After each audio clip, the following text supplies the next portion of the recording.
அறிவோமா YouTube channel குழுவினருக்கு கோவிந்தராய் சுப்பிரமணியின் வணக்கம்.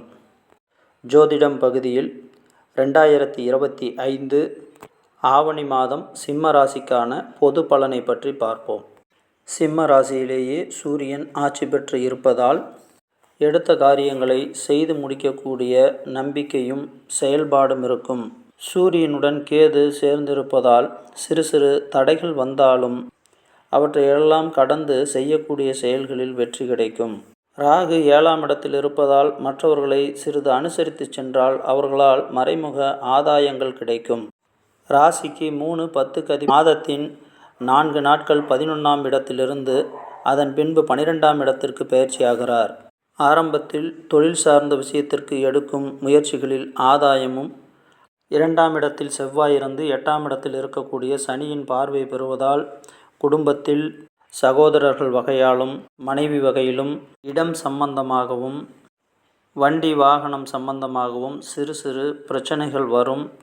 எடுக்கக்கூடிய முயற்சிகளில் சிறு சிறு பிரச்சனைகளும் தடைகளும் வரும். பேச்சில் கவனமுடன் இருந்தால் நிறைய பிரச்சனைகளை தவிர்க்கலாம். அலைச்சல்கள் குறையும். வீணான மனஸ்தாபமும் கௌரவ குறைச்சலும் ஏற்படாது. உடல் ஆரோக்கியத்திலும் உணவு விஷயத்திலும் கவனமாக இருக்க வேண்டும். இந்த மாதம் எடுத்து செய்யக்கூடிய காரியங்களை சிறப்பாக செய்து முடிக்கும் நிலை இருந்தாலும் நாவடக்கத்துடனும் மற்றவரை அனுசரித்து செல்வதாலும் மறைமுக ஆதாயங்களும் பிரச்சனைகளும் குறையும். இந்த ஆவணி மாதம் 9, 10, 11 ஆகிய தேதிகளில் குடும்பம் சார்ந்த விஷயத்தில் கவனத்துடனும், 19, 20 ஆகிய தேதிகளில் உடல் ஆரோக்கியம் சார்ந்தும் தொழிலாளிகள் சார்ந்தும் உடன் இருப்பவர்கள் சார்ந்தும் கவனத்துடனும் செயல்படவும். 23, 24, 25 ஆகிய தேதிகளில் சந்திராஷ்டமம் வருவதால் அனைவரிடமும் கவனமாக இருந்தால் பிரச்சனைகள் குறையும். அடுத்ததாக ஆவணி மாதம் கன்னி ராசிக்கான பொது பலனை பற்றி பார்ப்போம். 3, 8 கூடிய செவ்வாய் ராசியிலேயே இருக்கிறது. 5, 6 கூடிய சனியின் பார்வை பெற்று இருக்கிறது. மற்றவர்களால் ஆதாயம் ஏற்படுவதற்குண்டான வாய்ப்பு இருக்கிறது. கோபத்தை கட்டுப்படுத்தி நிதானத்துடன் செயல்பட்டால் தொந்தரவுகள் குறையும். இல்லையென்றால் மற்றவர்களால் பிரச்சனை ஏற்படுவதற்குண்டான வாய்ப்பு அதிகமாக இருக்கிறது. மாதத்தின் ஆரம்பத்தில் ஒரு வார காலத்திற்கு தொழில் சார்ந்த விஷயத்தில் ஆதாயமும் எதிர்பார்த்த லாபத்தில் ஆதாயமும் கிடைக்கும். 12ஆம் இடத்தில் விரையாதிபதி சூரியன் ஆட்சி பெற்று கேதுவுடன் சேர்ந்திருப்பதால் தந்தை வகையிலும் அரசு சார்ந்தும் விரயங்கள் ஏற்படுவதற்குண்டான வாய்ப்பு இருக்கிறது. அதிகாரத்தை அதிகமாக செயல்படுத்தினால் அதனாலும் விரயங்கள் ஏற்படுவதற்குண்டான வாய்ப்புகள் அதிகம். 9, 10, 11 ஆகிய தேதிகளில் சந்திரன் ராசியில் பிரவேசித்து 3, 8 கூடிய செவ்வாயுடன் சேரும். 5, 6 கூடிய சனியின் பார்வை பெறுவதால் கணவன் மனைவிக்குள் சிறு சிறு மனஸ்தாபங்கள் வரும். வேலையிலும் தொய்வு இருக்கும். குழந்தைகளுக்காகவும் விருப்பப்பட்ட விஷயங்கள் சார்ந்தும் அலைச்சல்கள் ஏற்படும். ராசிக்கு 6ஆம் இடத்தில் ராகு இருப்பதால் செய்யக்கூடிய செயலை கவனமாக செய்தால் சீக்கிரம் வேலைகள் முடியும்.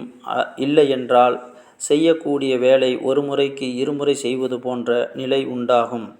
ஆவணி மாதம் 14ஆம் தேதிக்கு பிறகு ராசி அதிபதியாகிய புதனும் 12ஆம் இடத்துக்கு வருவதால் தனக்காகவும் தொழில் சார்ந்தும் நிறைய விரயங்கள் ஏற்படுவதற்குண்டான வாய்ப்பு இருக்கிறது. விரயத்துக்கான காரணங்களை சரியாக ஆராய்ந்து தேவைப்படுவதற்கு மட்டும் செலவு செய்தால் விரயம் குறையும்.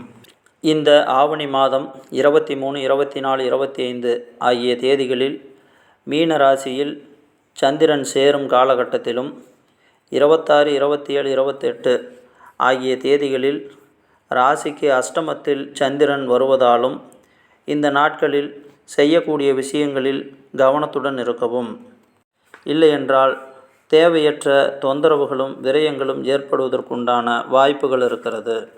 ஜனனகால ஜாதகத்தில் தற்போது யோகமான தசை நடந்தால் தொந்தரவுகளை சமாளிக்கக்கூடிய திறனும் நற்பலன்கள் அதிகமாகவும் இருக்கும்.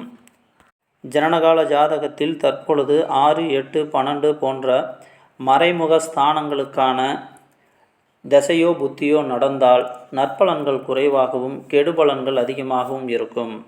அதனால் சுயஜாதகத்தில் தற்போது நடக்கும் தசாபுத்தியையும் இந்த பலனையும் ஒப்பீடு செய்து பார்த்து பலனை அறிந்து கொள்ளவும். இந்த பதிவு தங்களுக்கு பிடித்திருந்தால் லைக் செய்யவும். நான் உங்கள் கோவிந்தராய் சுப்பிரமணி. நன்றி, வணக்கம்.